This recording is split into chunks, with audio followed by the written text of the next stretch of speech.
no doubt that the pandemic has halted our lives in so many ways and sparked fear, worry, anxiety, uncertainty, so many adjectives we could use. Each day, a lot of us feel worse than the day before as we're updated on the new stats on the coronavirus.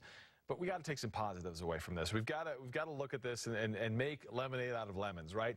Eric Rittmeyer is a former U.S. Marine and an expert in the field of mental toughness and emotional intelligence.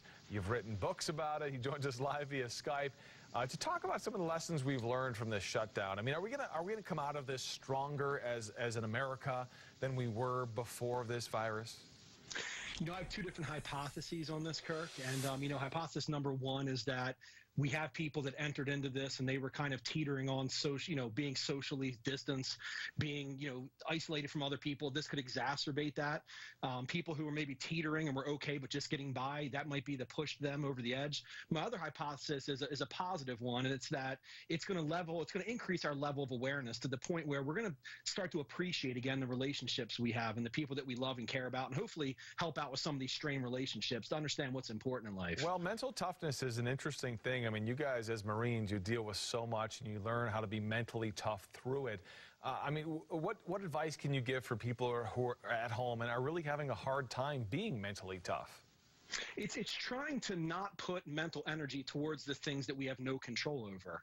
So we have zero control over what's happening with coronavirus, with illness, with sickness. What we have 100% control over is how we respond to those things. It's remaining in control of our emotions. And it sounds easy to do, but, it's not. It's very difficult to do because our emotions are very, we're hardwired to feel first and think later. But we have to keep control of how we feel internally because we have no control over anything else. Well, that's true. I mean, that's super true. And our kids, of course, are picking up on a lot of this. What can we teach our kids about maybe some skills they can take away from this? Yeah, the kids are a big part of it, Kirk. And the thing with our kids is we have to talk on their level. We don't have to explain quantum physics to them if they don't need to know it. We're going to talk to our 5-year-old different than we're going to talk to our 15-year-old. Let them ask their questions. Let's answer the questions, but let them give the follow-ups. We don't have to get into these long, drawn-out answers if they don't need it. Address their feelings, understand their feelings are important, but also help them to use facts to guide their feelings.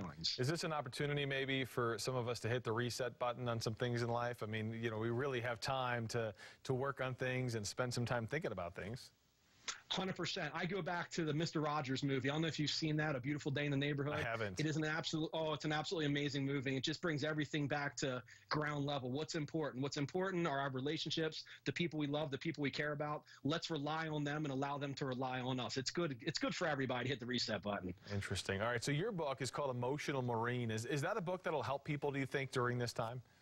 It's all about likability, Kirk, and it sounds kind of silly to say, but it's really the 2020 equivalent to the hippies movement from the 1960s. Make love, not war. Let's just get back to loving each other again. Let's assume the best intentions in people. Let's just get back to loving our neighbors and helping each other out. It's not a difficult concept. MentalToughnessSpeaker.com is your website. Folks can check out some more information. Thank you. I mean, hopefully some advice that all of us can take away from this. And I think the most important thing is you can't control so much of this. So focus on the things that you can control, which is easier said than done, but something we can all hopefully focus on through all of this. Thank you so much. We appreciate it. Have a great Friday.